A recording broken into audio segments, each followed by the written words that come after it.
like, okay, there's no point having kids, there's no point getting married, there's no point trying to have even a committed relationship. So I think it's much more tragic actually than empowerment. I think it's actually a bit more like neuroticism.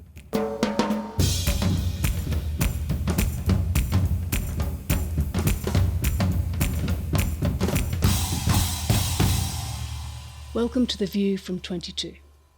I'm Mary Wakefield, commissioning editor of The Spectator, and I'm talking to Freya India, a brilliant young writer and author of The Girls Substack, which looks at the difficulties and dilemmas faced by young women at this point in the 21st century. Well, first of all, I would like to obviously congratulate you on Debbie Harry there. Thank you very much. Over your shoulder, because that's Thank brilliant. you. I also wanted to congratulate you on just all your writing and how good all your ideas are and how useful. Oh, thank you. I feel like as a sort of firm member of Gen, what am I, X, I'm sort of firm X. Yeah. You know, I spend all my time looking at your generation, sort of thinking, oh my God, Confused. what's going on? So confused. So thank you for kind of clearing up so much. I suppose what I really wanted to do is sort of find out a little bit about how you got to, because you seem to agree with a lot of me and my friends about your own generation. Yeah. So first of all, it'd be great to know what sort of upbringing you had and how you came to the views you have. What kind of values, what sort of parenting did you have, if that's not too sort of aunt-like a question, you know? No, I think a lot of people ask me, I think I'm like trans age, if that's a thing, where I'm like spiritually Gen X.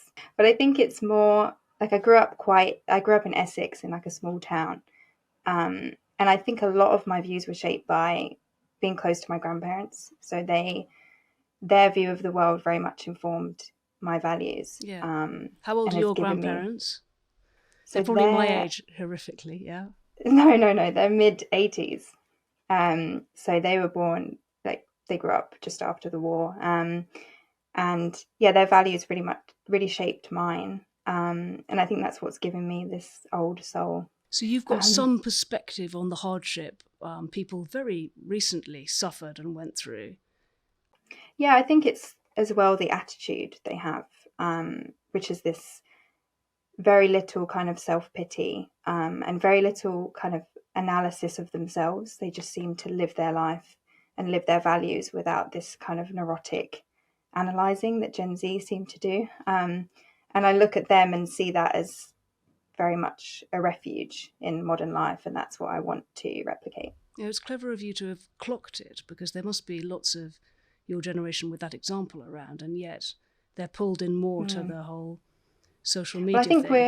And we're also told, you know, the narrative now is that anyone from previous generations, their wisdom is kind of outdated.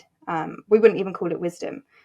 We would just view it as a relic from a world that doesn't exist anymore. And I think it's actually quite freeing when you view it the other way, which is maybe they do actually have wisdom to guide us that we've lost.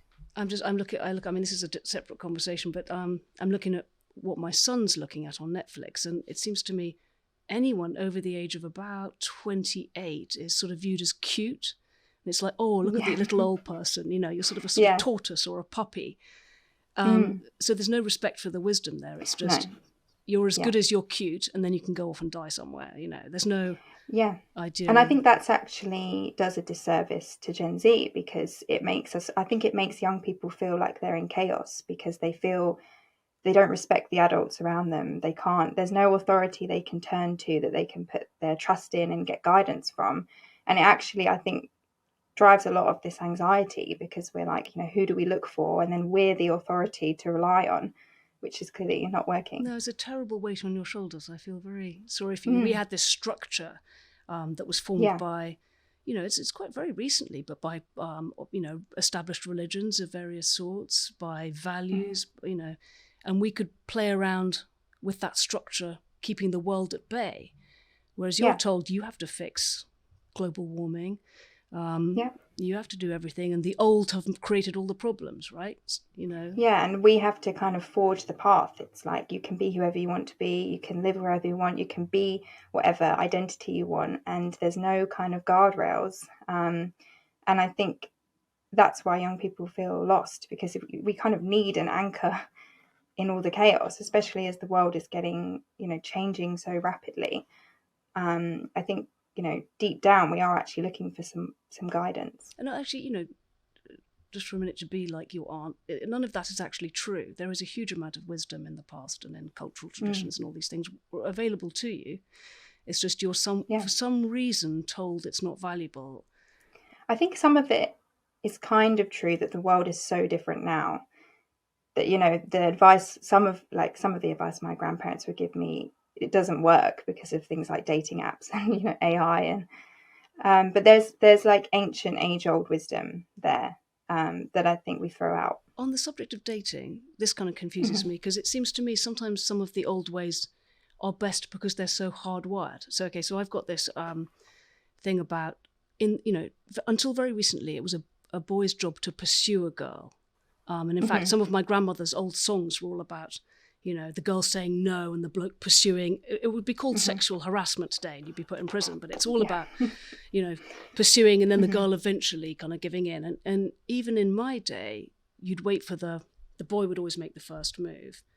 Is that's not true anymore so much, is it? Because all the first moves a guy could make would be wrong. Touching your leg Yeah. or staring, or that's all borderline illegal. Yeah, I think we've lost a kind of, the word my grandparents would use was like courting. Yeah, and I think a lot of that is because of social media. Now it's kind of like anyone can do this kind of online flirting. So flirting has become like sending an Instagram DM or like reacting to a Snapchat story, and either the girl or the boy can do that. So it's just, yeah, it's become anyone can do it, but it's also the meaning has just been kind of stripped out of it, which I think is a big loss, actually. But Freya, what do you think about? I mean, from my perspective, men and women are different. I'm a very sort of boyish girl, so I can say that. And I think, for instance, what I've always sort of told my nieces is that, for instance, a boy can pursue a girl and persuade her to like him. If she says no originally, women are kind of hardwired to be impressed by pursuit. It's like an old form of chivalry, get over Yeah. the obstacles. And whereas men will run screaming in the manner of baby reindeer from a woman who pursues them. And these things remain true. That's not old wisdom, that's biology and hardwired psychology. Do you think that? Yeah. What do you think of that? Yeah, definitely. I think that I've written a lot about this rise in kind of anxiety about relationships among girls and young women. So I don't know if you must have heard of attachment styles Yeah, and I read being your anxiously excellent piece, attached. of course. Oh, yeah. So Yeah. that's a lot of girls and young women identifying that way, saying, I feel so anxious about relationships. There must be something wrong with me. Or, I can't handle this situationship where we have this kind of casual sex relationship. And they're kind of diagnosing themselves and even like maybe getting medication for it.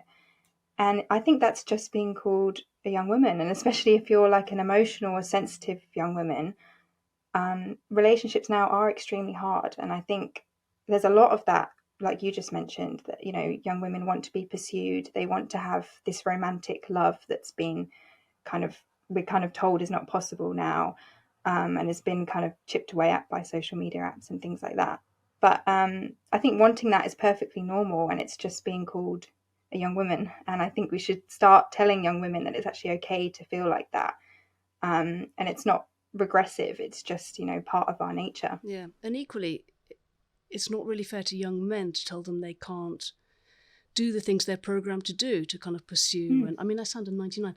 I told the young people in the office the other day that I enjoyed being stared at on the tube when I was 16 and 17, and they all pretty much, the blood drained from their faces.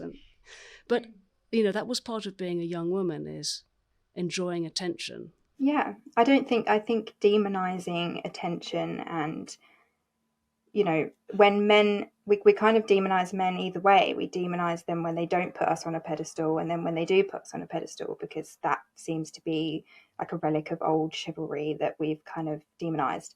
So I think it's really hard to be a young man now and kind of navigate that line. But yeah, I think young women are feeling that there's something wrong with relationships and they're not satisfied with them, or they're feeling anxious, but they don't quite have the words to articulate it because they've been told so relentlessly that this is kind of a repressive way of handling relationships.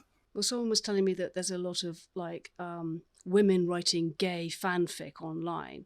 So they're putting those old tropes of the dominant, male into a gay relationship where it's acceptable. So you've got Harry Potter having a romance with whoever that other dude is, Draco Malfoy or something. And one of them can be a traditional bloke and one of them's more feminine, but it's okay if it's a gay relationship, whereas That's if it's so a heterosexual relationship. So we're sort of feeling our way towards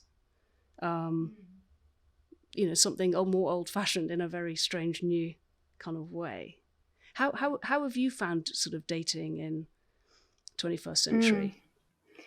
I found it very hard, especially when I was at uni, because I felt like in order to do it, you have to take part in these things that I don't really like. So you kind of, it feels almost as if you have to be on dating apps, or you have to be kind of like displaying yourself on Instagram in a way that's going to get you a partner, and you have to be even sexualizing yourself. That's the way you get seen now. That's the way you compete in this kind of market, or how they call it. I felt a lot of pressure to kind of take part in that, even though it's really not my personality or my kind of temperament. And I think a lot of young women feel that as well, but they think this is how they have to compete and how they have to find love.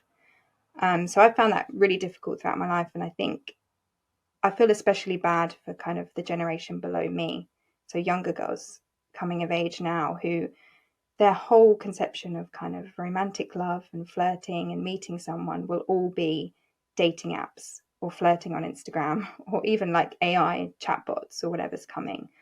And I think there's a lot of kind of sensitive young women like me who find that really stressful and anxiety provoking. And then wonder why they are finding this anxious, because that's Yeah, their reality. But it's not. yeah, and There is another they think it's the reality. norm. Yeah. Is it? Do you have to be on social media? Is there another reality?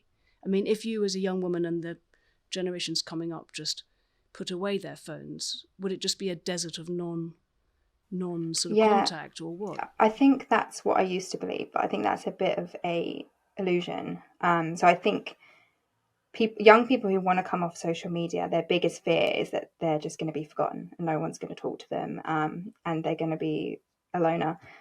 And I had that fear, and I've come off social media personally. I Have still you? post articles, yeah, but I'm Have not you? on Oh my lord, Instagram or you're doing better anything. than me.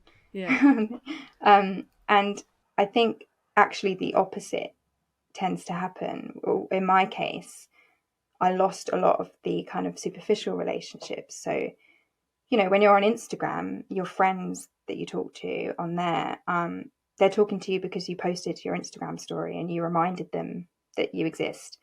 Whereas when you come off, people talk to you because they genuinely have thought about you. So if someone messages me, it's because they've genuinely had I've come into their head, which is a lot more meaningful.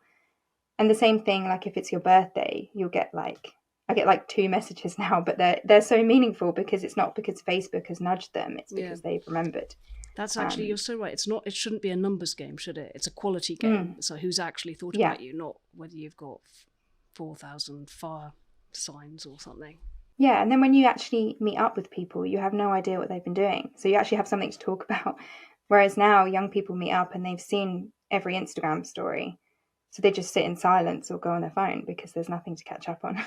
So I mean, but can you date off the apps? Like, will people meet? I mean, I can understand that your friends who are thinking about you will respond, but what about actual dating?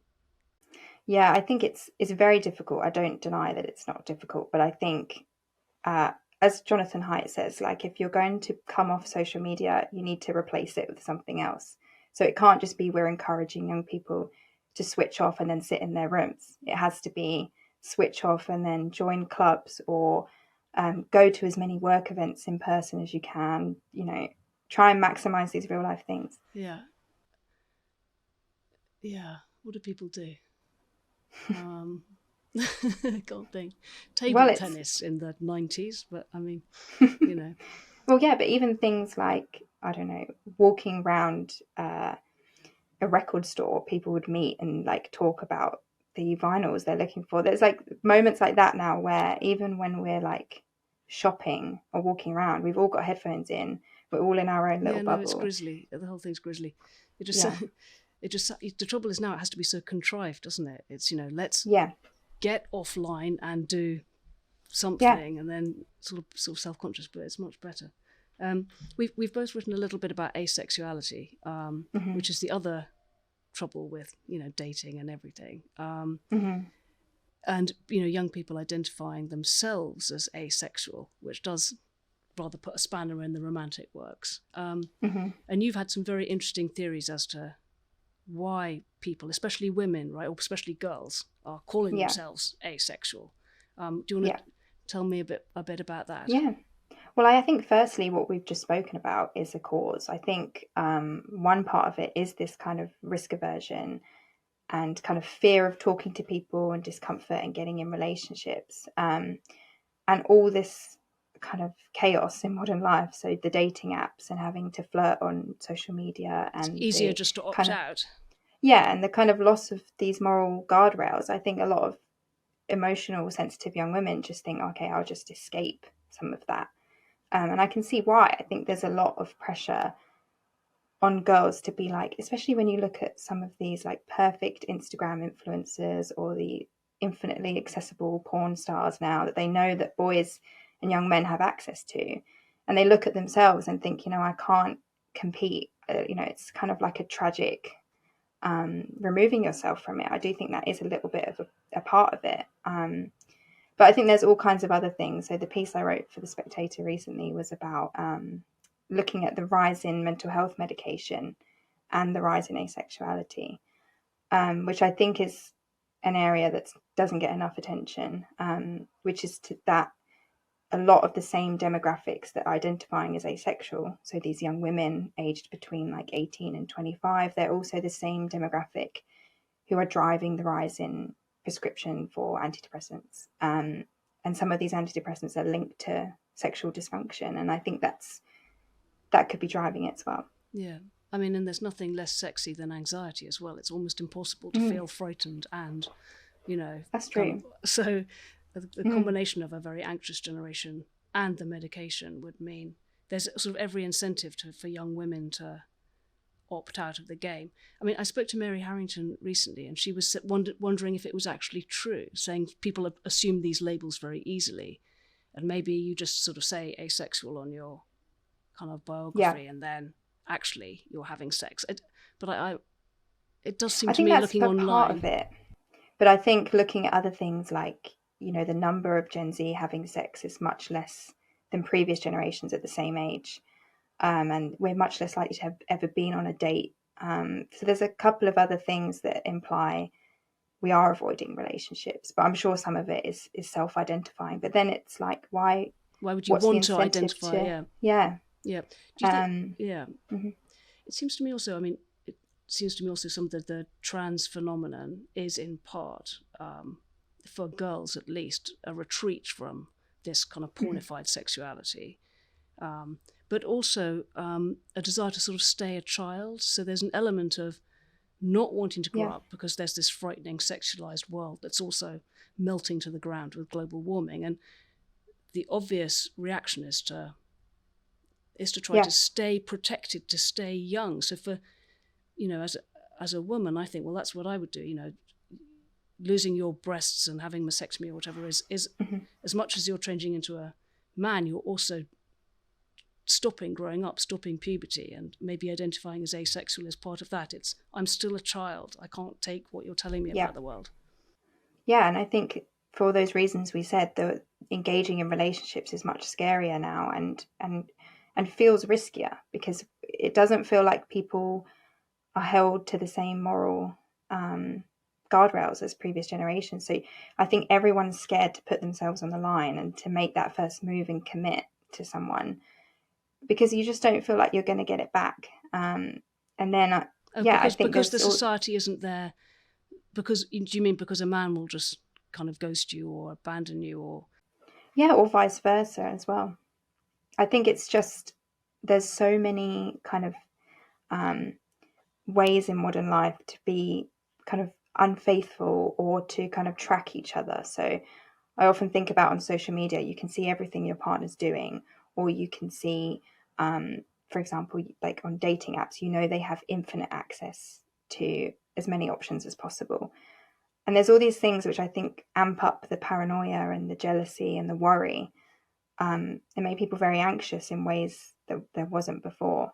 And there's also a culture now where we're kind of scared to tell young people what's right and wrong. We just kind of let them go with the wishes of their ego, and well, we that's kind of affirm the them. tyranny of relativity, isn't it? And that we're too frightened Yeah, to say any one way is better than another, so you can't prioritize your own kind yeah. of So it's the culture. technological changes, but culture as well, kind of indulging that, and I think it leaves everyone anxious, boys and men as well. But I think especially young girls who already have that heightened adolescent anxiety, it becomes kind of Yeah. unmanageable. Yes. So I'm sort of picking up a reluctance to kind of put yourself out there in all sorts of ways, committing Hmm. to a relationship, but also committing to children, Yeah. committing to the future, really. Well, I think if you don't feel like you're going to get anything real and lasting, then you just give up. We say it's like this big revolt. We're rebelling against these old-fashioned constraints, but I think it's more like resignation. It's just like, okay, there's no point having kids. There's no point getting married. There's no point trying to have even a committed relationship. So I think it's much more tragic actually than empowerment. I think it's actually a bit more like neuroticism. Yeah. Well, it took me a long time to get married and have kids, but it's really worthwhile because love is worthwhile, and that's why I do Yeah. it. Which is, I suppose, if you're told to focus on yourself and what's in it for you, there's probably not many Well, answers, but that seems to be it's the wrong even like, question.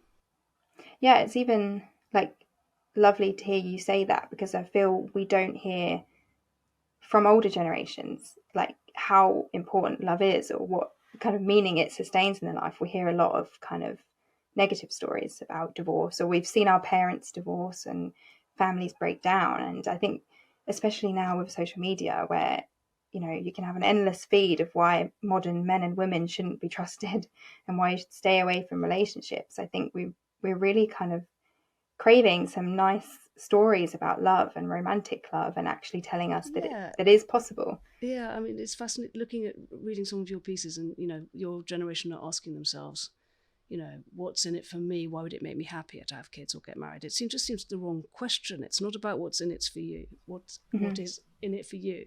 It's about what you can do for your child or your husband, and that turning away from yourself is what's satisfying. But it's really hard to Yeah, because communicate that. that's the kind of sad irony of it, is we're focusing on ourselves to kind of improve our mental health and our well-being, and actually that's like the last thing you want to do to improve your mental health. Like, you need to be serving others, but it's counterintuitive. So I think it's hard to get that message across, But especially when the culture. you are getting that message across. I mean, lots of young people are turning to you and saying, "Yes, what you're saying makes sense." And do you find Yeah, your friends, your generation, are saying, yeah, I think in my friends, I hear them talk about kind of what they think is bothering them.